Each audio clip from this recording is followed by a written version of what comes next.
Hey everyone, thank you so much for joining us today. This is Keshler. And this is Right Now, and you're listening to My Reason Why, where we explore people's journeys that led them to where they are today. Every believer has a reason for the faith that they hold, and we would like to explore their reason why. Hey, hey everyone. Today we are here with one of my really good friends, Mrs. Akira Gilmore. Emphasis on the Mrs. Yes, that's me. So tell us a little bit about yourself. Well, first, I'm a wife to Rashawn Jamal Gilmore. Gilmore just put out his whole government. He's gonna hate me for that. And we got married October 8th, 2021. So we're about to hit 2 years, and I'm very happy and in love. I'm also a teacher. I teach at East Islip High School, and I teach seniors English. I also have a natural hair business, and I braid hair. Awesome. Thank you for that. So it sounds like you do a lot of things. Yeah. How's that? How's teaching going for you? What got you into it? Well, I didn't know when I got to Plattsburgh. I went in undeclared. I didn't know what I wanted to do, and I spent a year just doing anything and everything, because mom and dad are not there to tell you what to do, and they can't see anything. So I spent a lot of my time partying, and then my second year I was like, you have to declare something. So I declared English, but then I transferred from Plattsburgh, and then I went into SUNY Old Westbury, and then I got my degree in English, and then I went to Malloy College and got my master's in special ed in English. And for special ed, I didn't know that I wanted to work with kids with disabilities until there's this place called DDI. It's like an institute for kids with autism. Yeah, so I worked there with Rashawn, and I fell in love with the kids, and I was like, I want to do this. So that's when I went to get certified in special ed in English. And yeah. Some good decision. Like, you're still living it.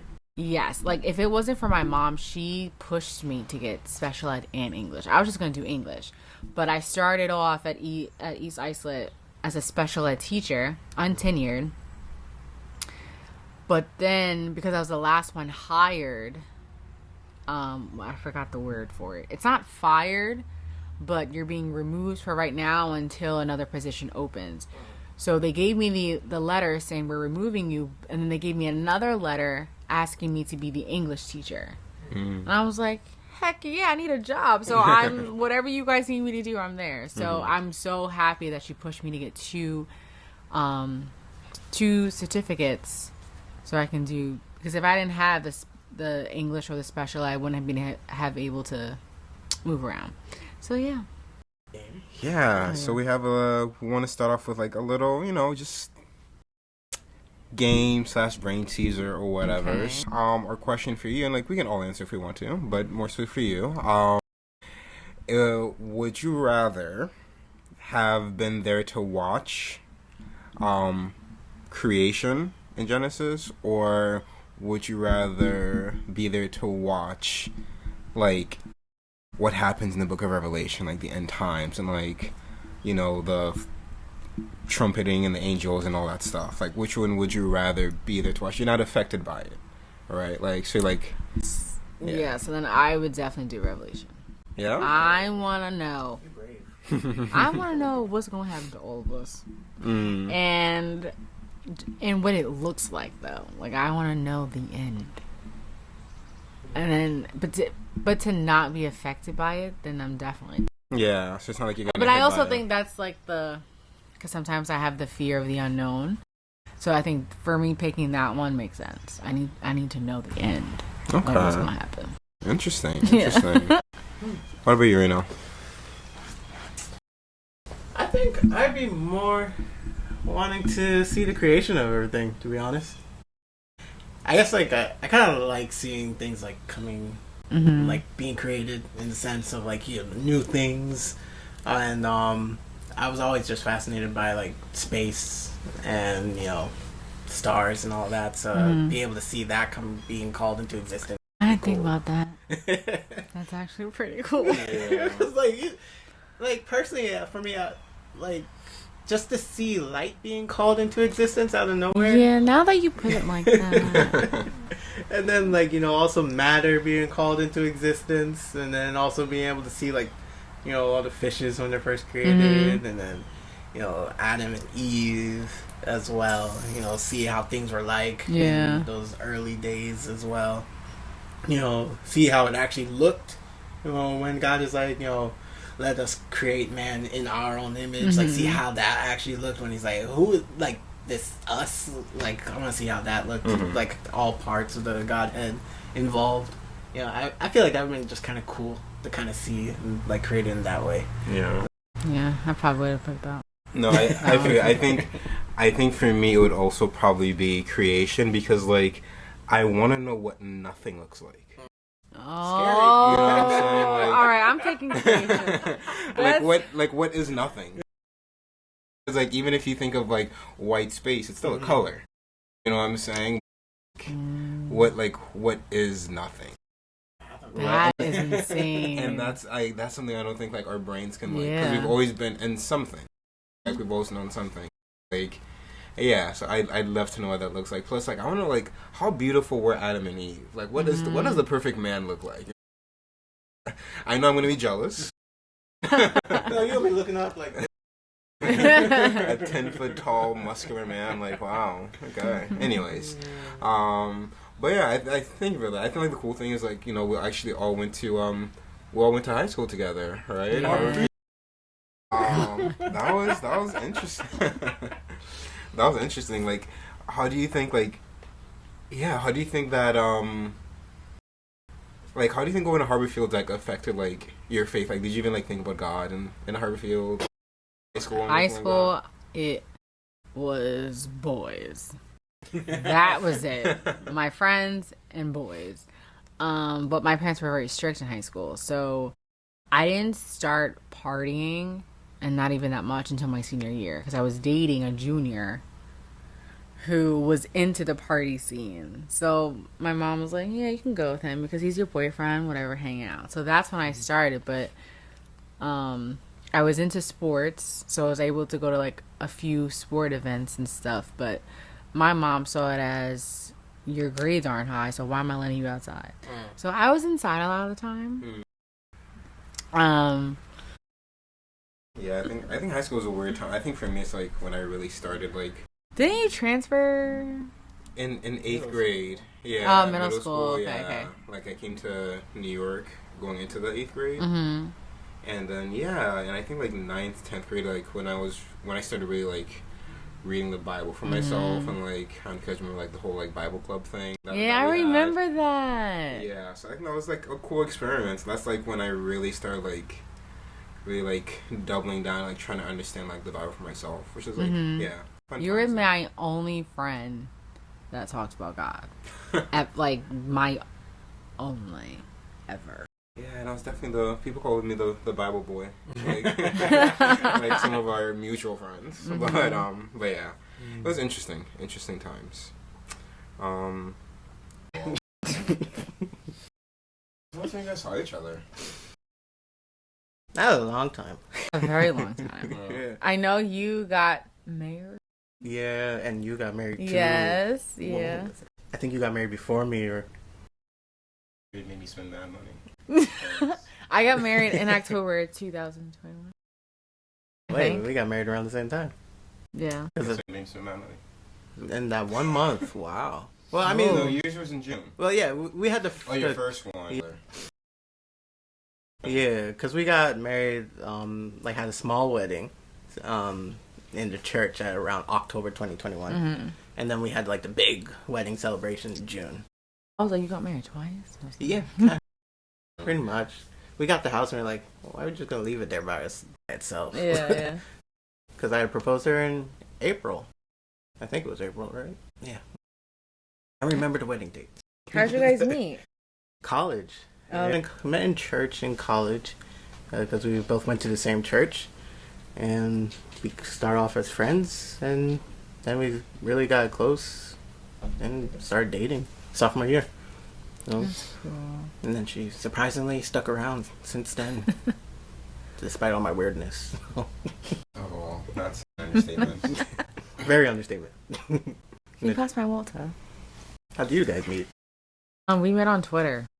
Oh, that's awesome. That sounds like Corey, our pastor. He met his wife on Facebook. Yeah, we met on Twitter, and I wasn't dating someone, but I just broke up with my ex. Anyways, I remember I broke up with him, but he was trying to get back with me, and I remember we were sitting on this couch, and he's on that end, I'm over here, and he's, talking or whatever, I'm not listening. And then all of a sudden, Rashawn DMs me on Twitter, and he says, "Hey, I think you're cute. Here's my number. Let's be friends." Like, just a little weird. And then I was like, "Look, I'm only talking to somebody else, so you can go." And then he left. And me and Rashawn started talking. I mean, that's kind of similar to us, too, because she had just broken up with her boyfriend around the time, we really started talking, too. So, I told her I liked her when she broke up. Opportunist, what am I? But I don't trust dudes, man. I don't trust dudes. But it turned out for the better. You know what's funny? Interestingly enough, that became, kind of, a red flag for me, once I started, dating and after breaking up with my ex, of people who recently broke up with their exes. That was, a big, red flag for me, because, I didn't have, the best, experience with that. That's not bad. Oh, you come from right.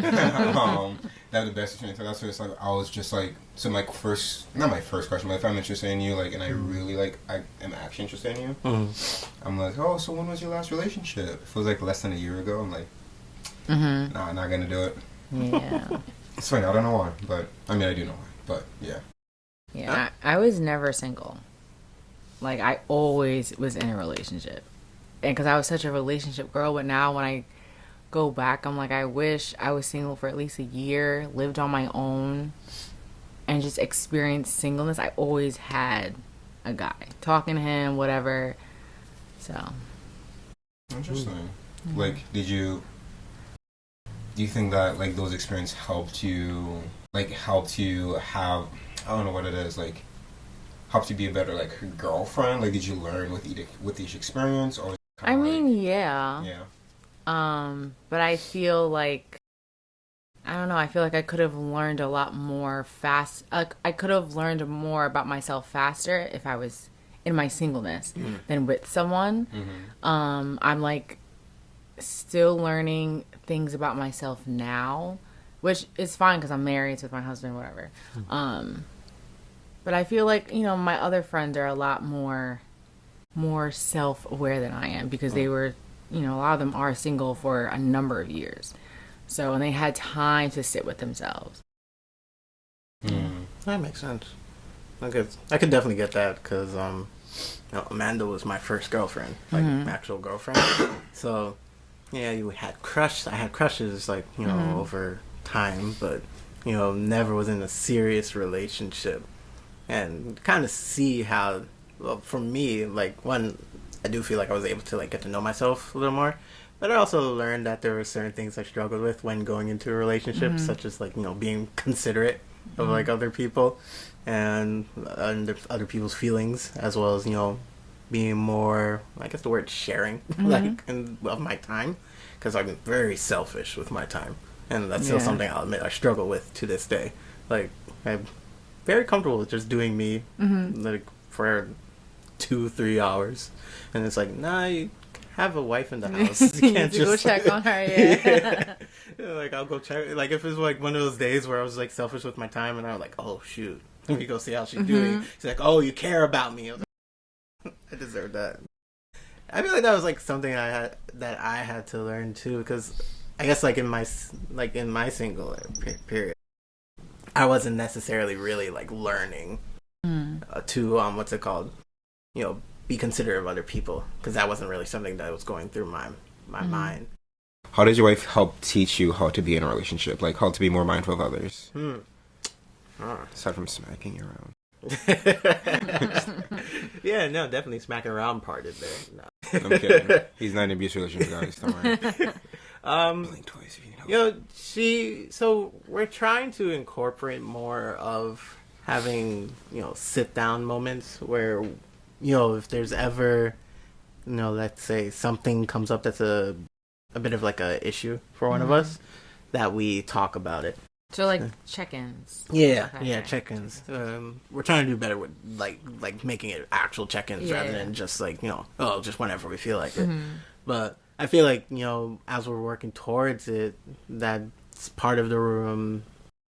I guess that plays a role in how it's like helping me to be better with like, being in a relationship. Yeah. Cause, especially in previous check-ins, I've had issues on my end where it's very easy for me to be responsive and not actually listen. Yeah. So this one that I had came up recently for us, she was telling me like she's not ready to talk right now, but it is something she wants to talk about. Although like I'm somebody who like wants to handle things right there and then just talk about it. Giving her that time to actually, be ready actually helped me, because then I was actually putting myself in a posture of let me actually actively listen to what she's saying. Yeah. So those check-ins have been helping with me being aware of how I may have acted or like, carried myself during periods where it may have bothered her, or things that, she may have liked, because she does like also like let me know when there's something I do I like. But yeah, I feel like those help with helping me to learn how to be in a relationship. And then also it also helps her because she herself she was only in like 2 relationships before me, but the 2 relationships she had before me were long relationships. She's like basically still continuing learning to be in a relationship with me, even though I think we're basically the longest relationship, like of her 3. But yeah, I feel like that's the biggest thing that helps me with like learning to be in a relationship, the check-ins. And we're trying to be very consistent with those, because try to like do those maybe like once a month at least to start off. Some people do them like once a week, I think. But I've seen things where people do other things in terms of like they'll go over finances with each other on like more consistent levels. We in terms of how we handle our finances is like it's still similar. Like, oh yeah, here's these bills coming up. It's like, okay, let's make sure we handle that. Well, I feel like those check-ins help a lot with like helping me to like learn to be more, for instance, like sharing of my time and being more considerate. Because I wasn't really that considerate in the beginning of like her and her feelings and like things that she may like to do. I was pretty selfish in those aspects. So like obviously like the whole purpose of the podcast is like, and it's funny that we're talking about like relationships, right? And like we get to know like being in a relationship, like romantic relationships, we get to learn about our partners, we get to learn about who we are, and like we get to learn who we are in a relationship, right? Because like we have a specific kind of relationship with the partners, right? But like who you are with your partners and who you are with, may not be who you are with your parents or with your siblings, right? So I guess like in thinking about like a relationship with like God, right? And I guess like the first question to you is like, who is God to you? God is my dad. So anytime that I write in my journal, I always say, "Hi, Dad," or "Hi, Daddy." He is my father, my Abba Father, my Lord and Savior, my everything. Because I would not be here, literally, if it wasn't for him and for the things that he saves me from. He's my best friend, but he's also the one that disciplines me, and he's the one that, guides my steps and tells me which way to go. And, that's him. Awesome. So like this, you're like a father type thing, right? So like, Yeah. do you think that like your relationship with your earthly dad, Mr. Decky, affects like how you view? Yeah, it definitely helps. I go to my earthly father for everything. So any kind of finance question or just anything, I go to him. But my dad is also probably one of the most patient men I've ever met. He's very patient. He's very kind. He's very compassionate. And he's like a very cool and collective kind of guy. No matter what is going on, that is his demeanor. Not And I remember one time, if I remember correctly, we were at a party, and my mom told me to back up my car because someone was trying to get in or something. But I was so distracted that when I backed up, I hit his car. And I'm like, I scraped his entire side of the car, and then the back bumper came off. Oh. And I was just like, I hit a parked car. So my dad, everyone came out and was like, Akira, what did you do? And I'm crying because it's my dad's car. And he's just standing there like in shock, but he's also very calm. And I'm like, Daddy, I'm so sorry. He's like, okay, Akira, it's a car. And we'll get it fixed, as much money as it is, but we'll handle it, and it's fine. It's no big deal. Everyone else is yelling and just going ballistic. My mom is losing it. And my dad is like, it's okay, Akira. We're going to figure it out, and it's fine. And ever since then, it just has, his demeanor is just so calm, and that's how I see God. He's very, he's a gentleman, and he's not going to force you to do anything. And he's very kind. But yeah, definitely. How I see my dad helps with how I see God. That's awesome. So it's like this patient. Yeah. And not everyone can say that. They, like Rashawn, as great as his dad was, they had a lot of problems when he was growing up. So how Rashawn saw his dad in the past affected how he saw God. And he didn't like God for a while. But now he had to realize, okay, I need to separate that. It's not working for me. I need to see that God is my Abba Father and that my earthly father is a human being. And that's just what it is. So, were there ever times you felt like you had to separate the same thing as well, or was it always kind of congruent and aligned? It was pretty much always aligned and congruent. So, awesome. Yeah. Awesome. I think it's interesting because for me,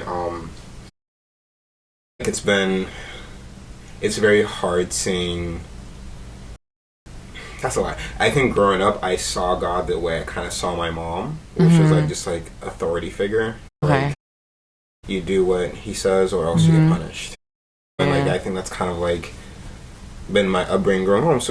My upbringing kind of growing up, especially in the church. Yeah, it's weird because. That had to change. It was more similar to kind of maybe Rashawn, that kind of had to change for me in order for me to not completely let go of my spirituality and of God, because at some point I was no, this isn't it. I didn't, how I viewed God wasn't aligned with what the Bible said, so somebody was lying. It wasn't the Bible, but and I it's very interesting how our and I think it's so important, how we view our parents, is such plays such a big role in who God is to us and how we develop that relationship with Him, right? But yeah, so I mean, and where would you say you're now in your spiritual walk? Are you going to church, or how is your spiritual life? Yes, going to church, and I'm serving consistently. The only thing that I'm struggling with is just being consistent and opening my Bible. That's a huge thing. And it's being told to me over and over again how important it is to read His Word. Yes, you can, listen to the sermons, and you can listen to videos and all that good stuff. But it's something different about reading His Word. And there are a lot of questions that I'm having when it comes to my business, especially. And I feel like God's just saying, Kira, I'm trying to tell you, but you won't open the Bible. So you can't hear anything because you're not opening my Word for you to know. So I think that's where it is. And I probably should do a fast or something, because I want to watch TV. I want to be in my bed and just scroll on my phone. It's 9 o'clock at night. I don't want to do anything. So, but then I'm maybe I should try doing Bible study in the morning. But then that's a hassle trying to get up. And it's just No, I definitely get that. Because I guess part of it is we always felt it had to be at a certain time of day. Yeah. Like, I don't know why it was taught to us that way. You know, it's like, get up at the crack of dawn, open your Bible and read it, whether you're half awake or not. I was like, I'm not retaining anything if I'm half awake, personally. No, I definitely get that. Like, that's, like, one of the things for me, too, is, like, being more consistent with, like, you know, reading, like, just daily, you know, even if it's, like, because I guess part of it's, like, I felt like I had to spend X amount of time on it. You know, a 10-minute read could just be as impactful for me, so... I was like, I have to do 30 minutes, but in that 30 minutes, I'm distracted. I'm not learning anything. So we just learned from church on how you should be studying the word. You read it, then you research it. So you research the verse and like commentary. I like to do that. And then you retain it. So that's, he said to rewrite the passage in your own words and then see how that can be applied to your life. Where I don't do that. Like, I read it. I'm like, oh, this is good, God. But I'm reading, like, for specific things that speak to me. And that's not... I feel like it wasn't really working. I should be open to, okay, God, what do you want to show me today? Like, whether it applies to me or not. Like, what do you want to show me? Or how to... Like, even if it doesn't apply to my current situation. Yeah. I think it's funny because, like, it took me a while to realize that everyone's devotional life can and should be like different, right? Like what I do, like my mom, she'll forever be, and I think all Haitians can attest to this, like wake up, like sing 7 songs of the hymnal, read 7 songs, and like pray like mad different prayers like in the same exact order, like that. To me, like if my devotional time didn't look like that, then it wasn't enough. Right? And so, like, I think, like, what started to help me see it a little bit different is, like, going back to, like, the topic of, like, relationships, is that I started seeing my devotional time and my spiritual life as quite literally a relationship with God. Like, a relationship in which, and, like, quite literally more so, like, even, like, romantic relationship, where, like, I'm trying to learn more things, intimate things about this person, right? And like it's not effective having, imagine like, you know, remember like when you guys are like dating, maybe having like these phone calls and like someone was like half asleep, you don't really learn much about it. It's like great, yeah, we're spending time, but like, or even when we're hanging out and I'm on my phone the entire time, exactly, that doesn't, we're hanging out, but that's not spending time, intentional time with that person. Exactly. So. And it's like, and it's distracted, right? And I think like our devotional time isn't meant to look like a specific thing, but it's meant to be spending quality, intimate, intentional time with God, right? So it's just like, that's when I realized like, time it's like, I don't necessarily have to do like exactly when I wake up, right? I could listen to something like on my way to work, you know, because like I had like a 45-minute drive to work, you know, like that's a lot more time. And like I learned, you know, there were a couple of times where like I was listening to some stuff and like I would like pull over and be like, yup, them car rides hit every single time. Like, what did you just say to me? Right? And it was fantastic because like it was so much better than trying to like dredge myself awake. Like, oh my gosh, right, let me just get through this, you know? Because like I think it's kind of like God's like, I don't know, it's weird. Like I remember God telling me like, you know, like I expect a little bit more, you know, like if you want to get to understand me, to know where to go, for me to guide you and all that stuff, like let's be intentional about our time. It could be in the middle of the day. Yeah. It could and be, I think it's also like he's looking at your heart.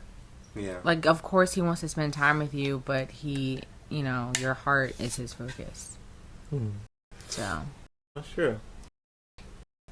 You know, but sometimes we forget like exactly how much he just longs for us just to be there with him and like be in like open intimacy with him, you know, because like to your point about like how your mom did devotionals and how that impacted how you viewed it, you know, that's like similar to me where I've like seen people in church, they do like singing like X or Y amount of songs in the morning before they start actually like reading the word. And I'm thinking like, oh dang, I gotta put on this whole performance before I can even like seem like I'm actually spending time with you. Yeah. And he's like, nah, you can put the performance aside. Yeah. Just come, let's just talk.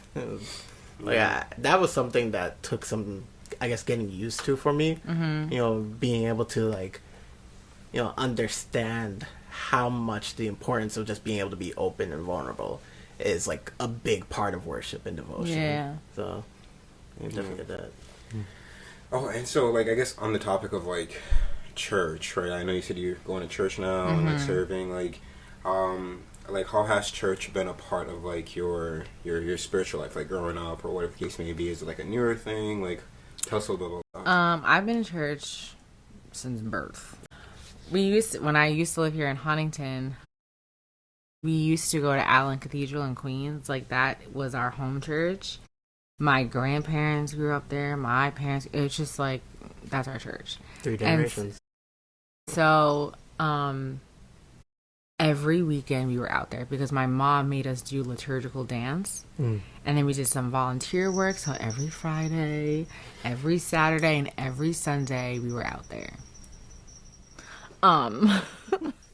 So I always grew up with church, and now we were like, okay, especially when we graduated college, my parents were like, okay, the drive is just too much. So we need to find a more local church out here. So there were a couple churches we went to, but it didn't feel right.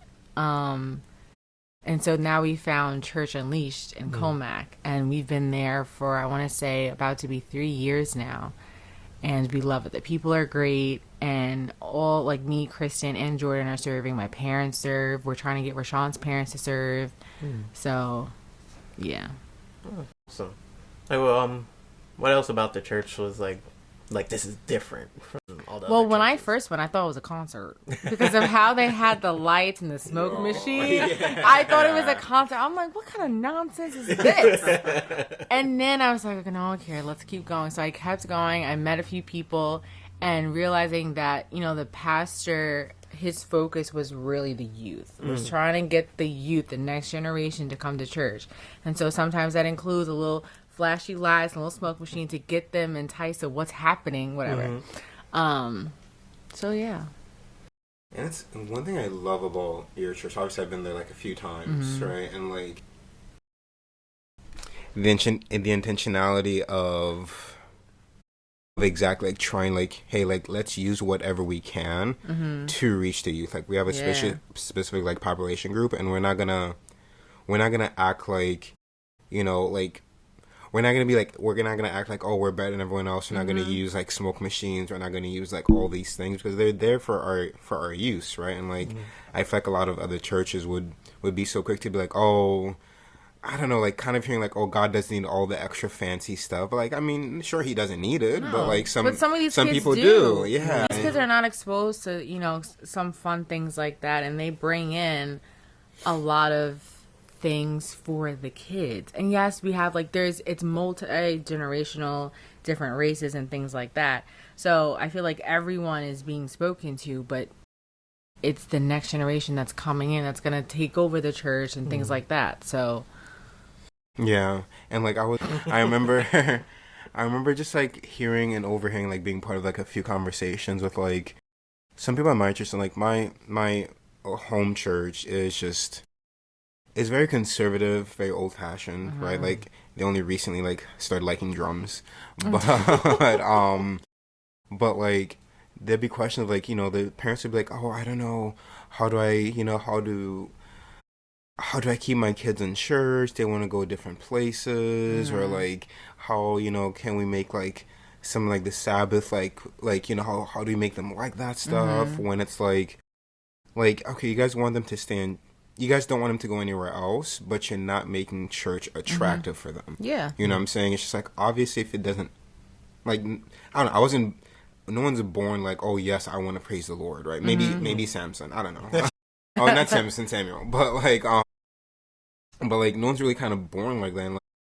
And, like, even God, like, attracts us to Him, right? With, like, the desires of our heart, you know? And so it's just, like, just always did something for His followers before He said, follow me, right? So He, like, either healed or He helped or whatever the case may be. But, like, yeah, I think, like, a lot of times, like, we just expect people to, like, just like God and like coming to church and, like, just for it to just be that without, like, putting the extra work.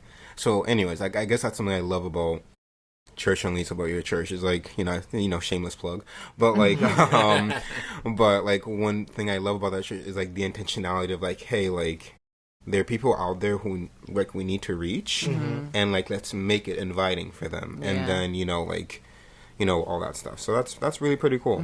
Because like I guess like some churches are like, some people may feel like, nah, this is like changing the message, but no, they haven't changed the essence of the message. Yeah, at all. the message is the same. It's just like they do merch. They have merch releases. It's just That coffee shop, bro. yes. I just think it's just so much more inviting, and it's more homey and welcoming to whoever's coming in, especially if you're new. It's unlike any other church that I've been to. So Because you go to some churches or like talk to some people, they're probably expecting us to still like come in on camelbacks, talking to people the same old way. It's like, no, this is like a different time, different generation. Like you are able to preach the same message, the same essence of the message. yeah, But you're able to deliver it in a way that, relates to people of this time. So I feel like that's something we kind of struggle with. And, also see how it impacts us. Because, like, for instance, like, when you mentioned how you first went there, like, it's a concert. Like, that probably would have been my experience, too, going there for the first time. Because I'm coming from, like, an ultra, like, conservative, like, church and background. And I'm, like, thinking, anything outside of the way I experienced it growing up is, like, not it. But that's not true at all. Yeah. And so, like, I know you said that, your basically whole family kind of serves at that church. Like, tell us a little bit like that serving. Like, how's like has that helped you spiritually, or do you feel like how do you like serving there, and like how's that? Well, I'm on AV, so beforehand, I don't touch cameras. I don't know what to do with that. But Kristen, because she started on worship, and then I guess one of the pastors was like, hey, we need more people on AV. So then Kristen was like, oh, I have a sister, and she's willing to do whatever. And I'm like, Kristen, what? She's like, here, we need you in church, and one way to do that is serving. I'm like, okay. So I know how to do free cam. I can do all the cameras, and I can do, what else? Pro presenter that takes care of like the slides, and then the live stream director where I direct the cameras. So you're the whole production. Yeah, and it's a lot Fancy. of fun, and you get to meet and bond and be close with like the other people on the team. So it's a lot of fun, and at first I saw it as a chore, but for the people that serve, they really tell us that like you're doing this for the Lord. If no one else recognizes it, and I think especially for Kristen, she was struggling with, I'm doing all these things. I'm captain. I'm on this team. I'm doing this, but no one's recognizing me. And so she kind of battles with that because it's not for other people to recognize. God sees you, and that should be more than enough. So I always go in with the mindset of, I'm doing this for you, God. I'm going to do my absolute best. I'm hungry right now. I'm tired. I don't want to be here. But I'm here because of you, to serve your people. So I love it. It's a lot of fun. I think that's beautiful. It's like So, like, what would you tell to someone? I mean, like, I guess maybe the same thing you told Kristen, but, like, what would you tell us, like, someone, like, struggling with, like, serving in church, or maybe not seeing it as, like, an important thing? I think this is in the Bible, that it says that we're what's the word? We're told to serve. And, Jesus came here to serve his, the people. And I think that he wants us to do the same thing. So, like right now, Rashawn, he doesn't see it. Well, first of all, he works on Sunday, so that's one thing. But he doesn't see serving as like, oh, I have to do this. And a lot of people don't. But I think that even if you don't at first, I think that once you really get into it and you start doing it and you start meeting people and things like that, then you'll start to or even when you start to see your impact of your service, then you'll be able to realize like, this is what I should be doing, and it's really good for me spiritually, but for the other people that I'm touching through my service. So, do you ever find yourself like serving outside of church? Yeah. Yeah. I mean, I'm a teacher, so I do that 24/7. Yeah, I facts. serve them kids. But also, but also with my business, like, I don't like to do anything like with my skills and my talents that is not going to glorify God. So I didn't start my business because I want more. I mean, yes, that would be nice, but I didn't start it to have more money, or even with my braiding, that just, I've always braided hair, but it's just now picking up. I'm not doing it for exposure and more money and things like that. So I'm figuring out, okay, God, you gave me these talents and these skills, and I see clear as day that you're building up on these skills and talents that you gave me. So how can I, with that, glorify your name? How can I give you the glory through these things? So I don't know if that's while I'm braiding hair, we're talking about God, or like, I don't know how to do that yet, and I'm sure he would tell me. But yeah. And, I mean, it sounds like you're doing a lot of different things. I'm doing a lot. It sounds like, I mean, that's, and like, I think that's beautiful in its own right, because just like all speaks like who you are, because it sounds like things you've done for a while. I guess, I don't know, like, I guess, so, you know, there's some people, even me myself, right, like, there's some people out there who kind of like struggle with finding like their purpose or their gifts or their talents. Like, how did you go about finding, like, realizing like, oh, these things are like gifts that God gave you that you can use? Well, I read somewhere that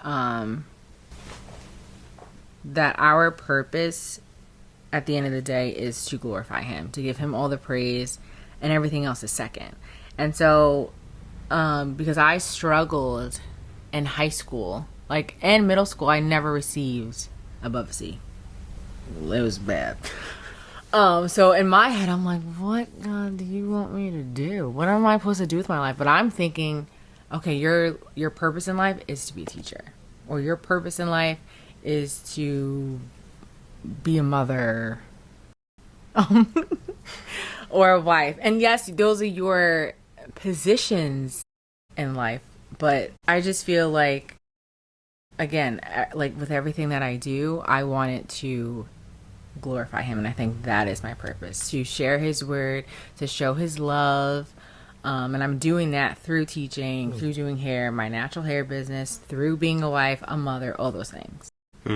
I see. So like, you literally quite literally decide to put God first and glorify him first, and then I try not to attach purpose to like a job or a career or anything like that. It's what's, I guess, the outcome, if that makes sense. Like the outcome of that career, is that related to God? Is that connected to him? Because if it's not, then okay. Yeah. No, I definitely get that. No, because we kind of like, I don't know, like where it comes from, but a lot of times we try to make our purpose our. Yeah. And, you know, personally, I feel like that way of living and thinking just makes things hard, because then like we attribute everything to like our purpose, in the sense of like, if things aren't going well at our job, we start questioning ourselves, and we're like, is this what I'm supposed to be doing? Is this really me? Like, do I need to like change things around? Then, you know, it's like you said, like purpose and job aren't always the same. Job sometimes it's just merely just to get your check. Purpose is a totally different thing, and when we actually explore it in God, it's like a experience, and like it's really transformational. And then like I feel like that's when at times we find pure enjoyment, pure joy. You know, sometimes we just think they're supposed to be the same, but it doesn't always work out that way. I think what's really crazy about that, like, I'm so happy we're having this conversation right now, because like for me specifically, is that like, you know, I was just telling you guys about like working 2 jobs and all that stuff, and like and working like during the time of like working those 2 full-time jobs, like I had little time for anything else, right? So like my life was strictly just working, maybe spending a little time with the homie and my girlfriend. Just I always call her the homie. I don't know why, but well, the big homie, I should say. But anyways, with, you know, with my girlfriend, like, she's been super supportive, like, with me through all that, right? And like, but I realized, like, and what really made me realize that it wasn't for me was the fact that there was no time, like, I had no time for anything else, right? Like, certain like bookings for like the podcast, right? Like, I think this is our third try. Well, I'm with you, and like it'd be like I'm working overnight, like Saturday night or into Sunday night, and I'd have no time for things of God. Although, like I truly felt like I was maybe like touching and reaching people like overnight, like working that job. Like there's certain things that like my heart truly like wanted to do, like more devotional time, like really working on this podcast. Ever since we started talking about it, I was like, no, like I feel like this. Not to say, oh, this is gonna be a big thing that's gonna change the world, right? But like I think people's stories are things that need to be heard, and like I really wanted to put more time towards that, and I found so much less time for even doing things at my church, you know, doing things like other things to, like fuel my soul. I was like, yeah, man, like no amount of money is worth that. No amount of money is worth like, yeah, just like having no zest for life, feeling as if you have no purpose about working. I mean, like. You know, like, I'm saying this, you know, again, only speaking for myself, because there are people maybe in situations where they have to, right, where there's literally nothing else but work, and that's fine, you know, but, like, at least for me, like, I felt like God's like, you know, like, I'll take care of your finances, just, like, focus on me, focus on glorifying me, right, and, like, quite literally, like, the Bible says, like, you know, seek first the kingdom of God, and all these other things shall be added onto you, so, like, don't worry about anything, like, about what tomorrow holds, like, just keep your eyes focused on me, and, like, quite literally, like, I'll show you, like, where to go. And I think, like, it takes such an immense amount of faith to be like, okay, God, I guess we're gonna do this now, right? And it's just like, do you and I think, like the whole Bible from Genesis to Revelation, I feel like is God asking us over and over again, do you trust me? Right? Like, do you trust me that I'm telling you to go the right way? Like, from Adam, like, do you trust me enough to not eat from that fruit? Right? And, like, or the people of Israel, or the disciples, or the apostles, like, it's all about, like, do you trust me, even though, like, times are rough, or even though, like, things seem unclear? And, yeah, so I think that's why I'm happy, like, we're having this conversation, because, like you're saying, like, putting God first, and then kind of, like, finding your purpose and putting him first. I think that's so beautiful. Yeah. So thank you. But so tell us a little bit more about this business of yours. Well, I make natural hair products, which is hard because, you know, it's a one-woman show. I'm formulating, I'm creating the product, then I have to, you know, market it, which is a lot, and then you have to do the labels and then all this stuff. So I love doing it, but it is a lot. So this summer, as a teacher, usually I would work summer school. But then I prayed to God and I said, I think I want to take a break from summer school and focus on the business.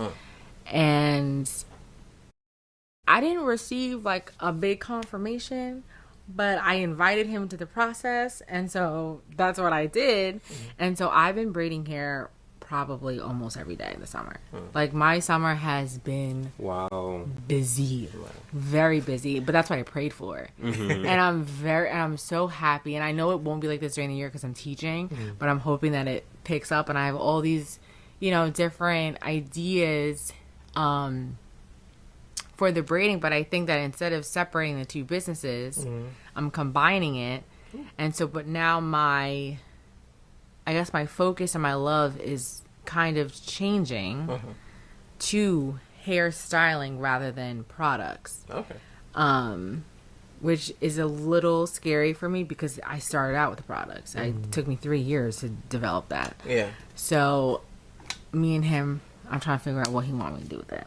But yeah. I think that's a cool thing about businesses though.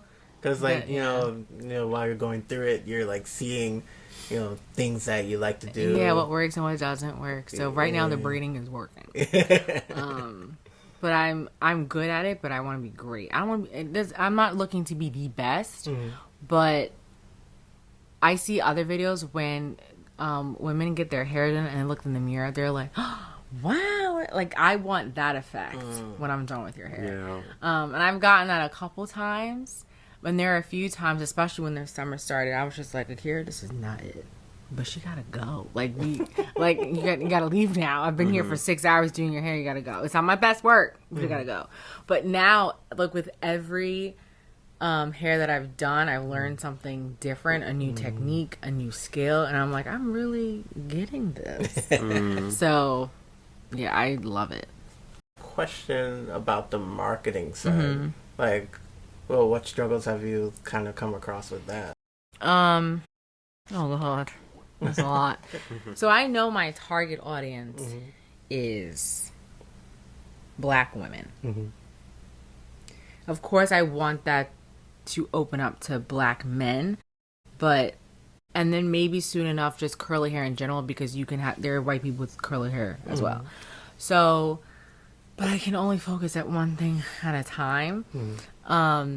So then knowing your target audience, but then knowing how to promote that where it's going to produce sales at the same time. So I started off on Instagram, and then TikTok took over. And so people were finding that it's easier to market on TikTok and get sales on TikTok. But if you're not consistent with what you're doing, nothing's going to happen. So I can't make 6 videos and post 6 times a day. Like, that's what they're telling us to do. You have to post 6 times a day. You have to post 3 stories a day. You have to go on live once a day. I'm just like, no, I'm a full-time teacher, a wife. I can't be doing, and then when I have kids, who has time for all that? So then I try doing a batch content day and then putting it, but it's still a lot. Oh, sorry, these are all the things that come to mind. No, it's fine. You've thought about using AI to help with that? Yes. I will use AI sometimes for captions, or I'll use it for what kinds of educational videos can I talk about or something like that. So I'll use it for that, but then they're also saying don't use it. Don't, especially for captions, don't use it, because people can tell when you're not being genuine, or so yeah. So I guess they prefer naturally made video as opposed to like an AI. Or like video. TikTok is definitely more, I can wear my bonnet and go on video and hit 1 million views. But on Instagram is more aesthetically pleasing to the eye. So you can't be as raw and honest honest, yes. But on Instagram it's definitely more aesthetically pleasing.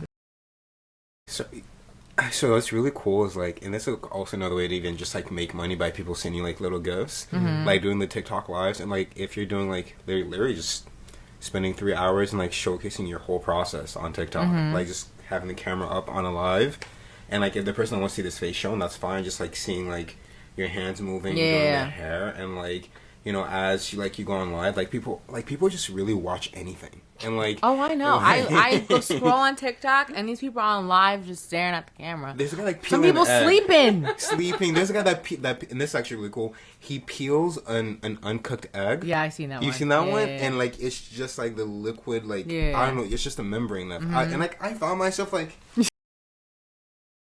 oh yeah. And it's just he keeps you just so just engaged. Yeah, but that's a good idea. I think next time I'll record myself making and formulating stuff, and just don't have to talk, don't have to see my face. Exactly. That's a good idea. So it sounds like you're doing a lot, and you're doing a lot for the Lord, and it sounds like that God has given you so many different gifts and talents, and now He's blessed you with even more time to cultivate those things, right? Which is amazing. So I guess maybe one of the, if not the final question that we have for you is what's your reason? The podcast is called My Reason Why, right? So what is your reason why? As in what's your reason why you still believe in God, or what's your reason why for having the faith that you have? I think that looking back in my past, knowing that He has saved me from so much, I just think to myself, how can He not be real? There's just no way. And through everything that I've gone through, especially senior year on, up to graduating college, I've learned a lot about myself, but even more of who God is. That entire time in college, I didn't speak to that man. I didn't say anything to him. I didn't pray to him, nothing. Sin kept me very far from him, but he was very close to me, now that I look back. And I just think that, like, even now being married and things that we're going through and just having crazy faith for the things that we want and the things that we desire, and I don't know, it's just very, like, I've actually thought about, like, what if I didn't know God? Like, what if I didn't have a relationship with him? Who would I be? What would my life look like? And I'm just like, I can't even fathom it. And I don't know how people do it, not knowing God. Or like when life hits the fan, who do you go to? Like, who do you talk to? Like, I don't know. So Cry in my bed. Yeah. And so, yeah, I think exactly what it is. And like, so what would you tell like someone listening to this who may be struggling with their faith or struggling with like figuring out what they want? Like, what would you tell them in terms of their faith? I don't know. Well, I mean, it's honest. I guess really, I mean, the first thing that comes to mind is think about, like, you know, what I've done is think about, you know, what you've been through. And I know how you feel right now is very confused. And just you probably have like a lot of questions and afraid of the unknown and afraid of not being in control, but really thinking about what you've been through and how God has brought you out of that. Anytime that I'm struggling with my faith because of what I see in front of me is this isn't working. This is really, really bad. But then remembering that God has shown up for me before and he will do that again regardless of what's in front of me. And so I do that when my faith feels shaken.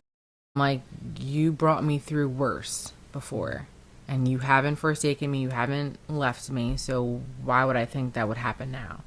And you haven't brought me this far to just leave me here and fail and just so yeah. Thank you so much for that. Like, no, it's like that reflective, like just being reflective on your life and just being like, what's happened? Like, I've been through worse before, you know, I've been through the worst of my life before, and like, of course, yeah, you can do it again. So thank you for that. Thank you for that. And I guess before we wrap up, how can people get in contact with you for like either your business or on Instagram? It's Akira's Way Naturally. So you can see my braiding and my products. It's the same for TikTok and Facebook. And yes, that's how you can contact me. Awesome. Well, thank you, Akira.